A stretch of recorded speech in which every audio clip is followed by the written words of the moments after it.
ఈరోజు బీసీ నినాదం మీద కవిత చేస్తున్నటువంటి ధర్నా,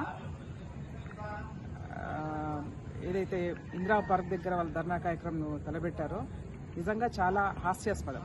ఎందుకనంటే అసలు కవితకి ఏం హక్కు ఉంది బీసీల గురించి మాట్లాడతాను? 10 సంవత్సరాలు మీరు అధికారంలో ఉండి బీసీలకి మనం న్యాయం చేసిరా? మీరు ఆలోచన చేయండి.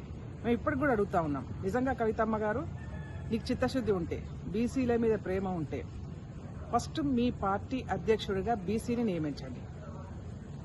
మా పార్టీ అధికారంలోకి వస్తే ఒక బీసీని ముఖ్యమంత్రిని చేస్తామని ప్రకటించండి.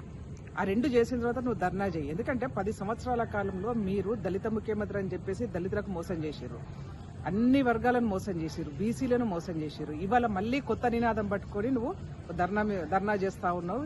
ఇది కరెక్ట్ కాదు. ఎవ్వరు కూడా మిమ్మల్ని నమ్మరు కాక నమ్మరు ఈ రాష్ట్రంలో.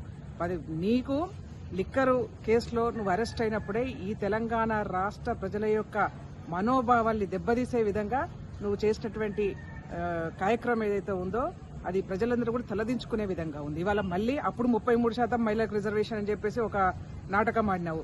ఇవాళ మళ్ళీ కొత్తగా బీసీలు అని చెప్పేసి నాటకం ఆడుతున్నావు. అంటే తెలంగాణ రాష్ట్రంలో బీసీల గురించి, మీ పార్టీలో బీసీల గురించి మాట్లాడుకోవడానికి ఒక బీసీ నాయకుడు లేడా? ఎందుకు వాళ్ళు అంటే వాళ్ళ హక్కులు కూడా మీరే హరిస్తారా? బీసీల గురించి మాట్లాడేతనికి కూడా నోరు మూయించేసి ఇవాళ మీరే ఆ నినాదాన్ని పట్టుకొని చేస్తా ఉన్నారు. కాంగ్రెస్ పార్టీకి పూర్తిగా చిత్తశుద్ధి ఉంది. కాంగ్రెస్ పార్టీ ఒక రాష్ట్రానికి బీసీని అధ్యక్షునిగా చేసింది మహేష్ కుమార్ గౌడ్ను. ఇవాళ మా పార్టీలో బీసీలకు ఒక పెద్దపీట వేస్తా ఉన్నాం. అంతేగాని మీలాగా కాదు. అనవసరమైనటువంటి నాటకాలు బంద్ చేసి మీరు ప్రజలకు చేసినటువంటి 10 సంవత్సరాల కాలంలో మేము బీసీలకు ఏమి చేయలేకపోయినామని చెప్పేసి క్షమాపణ కోరమని చెప్పేసి కోరుతా ఉన్నా. నువ్వు ఇలా చేస్తున్నావు ధర్నా, ఆ ధర్నా చౌక్ను కూడా బంద్ చేసినటువంటి ఘన చరిత్ర మీదే.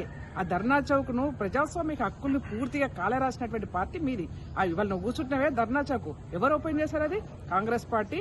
వాళ్ళ ప్రజాస్వామిక హక్కుల్ని ప్రజాస్వామ్యబద్ధంగా ఎవరైనా అక్కడ ధర్నాలు చేసుకోదలుచుకుంటే చేసుకోవచ్చు అని చెప్పేసి మొట్టమొదటిసారిగా అధికారంలోకి రాగానే ఫస్ట్ అక్కడ ధర్నా చౌక్ ను ఓపెన్ చేశాము, ఫ్రీగా వదిలేసాం. వాళ్ళ దాన్ని కూడా బంద్ చేసినటువంటి ఘన చరిత్ర మీది కదా. అందుకనే ఎట్లాగో మీరు ఆయన అసెంబ్లీకి రాడు, ప్రజల్లోకి రాడు, ప్రతిపక్షంలో ఉండి ఫామ్ హౌస్ లో ఉంటా అని చెప్పేసి స్పష్టంగా చెప్తా ఉన్నారు. నిన్నగాక మొన్న మీ అన్న కూడా చెప్పినాడు, మేము ప్రజలు తీర్పు ఇవ్వలేదు కాబట్టి మేము ఫామ్ హౌస్ కే పరిమితమని చెప్పి మాట్లాడినారు. కాబట్టి ఇప్పటికైనా వాలంటరీ రిటైర్మెంట్ గా మీ నాన్న తీసేసి మీరే ఒక బీసీ అధ్యక్షుడు, తెలంగాణ రాష్ట్ర సమితికి బీసీ అధ్యక్షుడిని నియమించాలని చెప్పేసి సూచనిస్తా ఉన్నాం. హిట్ టీవీ యాప్ ని డౌన్లోడ్ చేసుకోండి. ఇందులో short news, live news, entertainment movies అన్ని అవైలబుల్ గా ఉన్నాయి. Please download hit TV app. Hit TV app ని ఫ్రీగా డౌన్లోడ్ చేసుకోండి.